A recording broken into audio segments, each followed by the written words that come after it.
Hello everyone, welcome back to Students Teach Orgo. Today we are going to be going over anhydride synthesis and amide dehydration using P2O5, also commonly known as phosphorus pentoxide.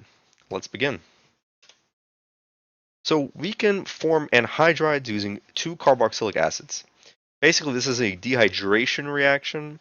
Uh, P2O5 is used as a desiccant. Really, P2O5 is the empirical equivalent of P4O10, but they're the same for our purposes. Pretty much what you're going to do is you are just going to take two of the same carboxylic acid, be a different carboxylic acid, and you're just going to remove one of the OHs and just attach it directly to oxygen of another, right, the hydroxyl of another, and you just deprotonate. That's one way of doing it. It's one way of looking at it. So we're going to go over the mechanism in a bit, but let's look at amide dehydration right before we do that. So we start with an amide, and what we could do is we could dehydrate it, remove this carbonyl, and actually create a triple bond here and turn it into nitrile. So this is a useful reaction. And only works for primary amides. Okay, so if you have a methyl here, it won't work. It needs to be primary. All right. Once again, primary just because the nitrogen is attached to one carbon, and this is the carbonyl carbon. All right, let's go over the mechanism of anhydride formation. So this mechanism, it looks a little bit complicated. Let's just slowly start from the beginning. So this is what we call P2O5, right? First thing that's going to happen is that this carbonyl, right, this hydroxyl right here, this hydroxyl group, is going to push its electrons into the bond with the carbonyl carbon, forming this pseudo double bond here originally, and kicking these electrons up and grabbing phosphorus. And basically, it's going to attach onto this molecule as a whole. We're going to form this big, ugly molecule right here. So it's important to look at this molecule where we started. Okay? So if this is our, so right here, this is our group R. So this right here, useful for finding a carbonyl carbon. So this was our carbonyl carbon right here. Sorry, carbonyl carbon's right here. So this was our carbonyl originally. This was our carbonyl. So we just attached it to complex. Nothing too crazy yet. So what you're going to do here is you're going to collapse down this negative charge right back down onto the and form a double bond here, and you're basically going to chop this molecule in half. So we are eliminating this guy and forming a double bond here. All right. So we lost a molecule of phosphorus, whatever, 3 oxygens. I don't know what it's called, and we formed this sort of.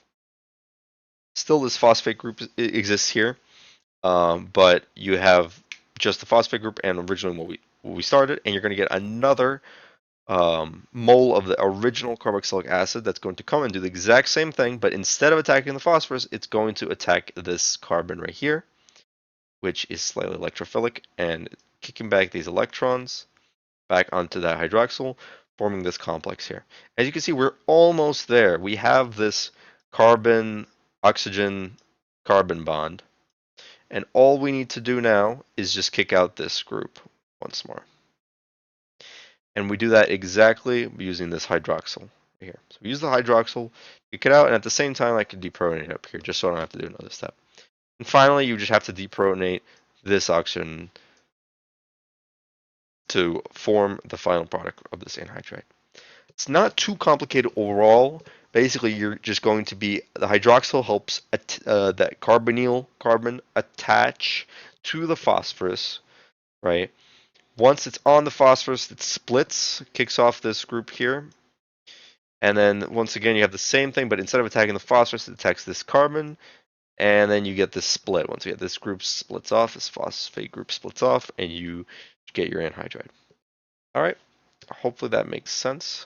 Let's continue. All right, let's predict the product here. What would this form?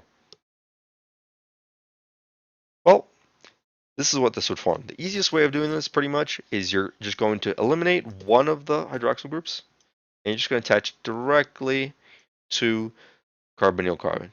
And you can eliminate the hydrogen. And you're going to do the same thing on both sides. So if we can eliminate this hydroxyl group, we're going to attach this directly to the carbonyl carbon. And that's it. It's not too complicated overall as a reaction to do.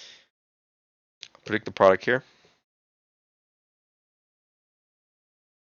Well, if you remember, this could be used as desiccant on amides as well. And all we do is we just form this nitrile. So you can just get rid of this carbonyl and then form the triple bond here. Get rid of this hydrogens. All right, hopefully that makes sense. Let's continue. Predict the product here. Nothing fancy here. Pretty much exactly what we've been doing. All right, let's go over it.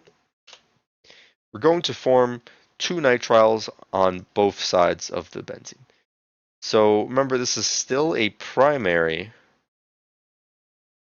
amine, so nothing changes. Primary amine, you just eliminate the carbonyl, but you just do it on both sides. Form that triple bond and eliminate the hydrogens. And you form this right here. Overall, a pretty useful reaction. You're most likely going to be using it for anhydride synthesis, but you may see it with creating nitriles here and there. All right, catch you next video.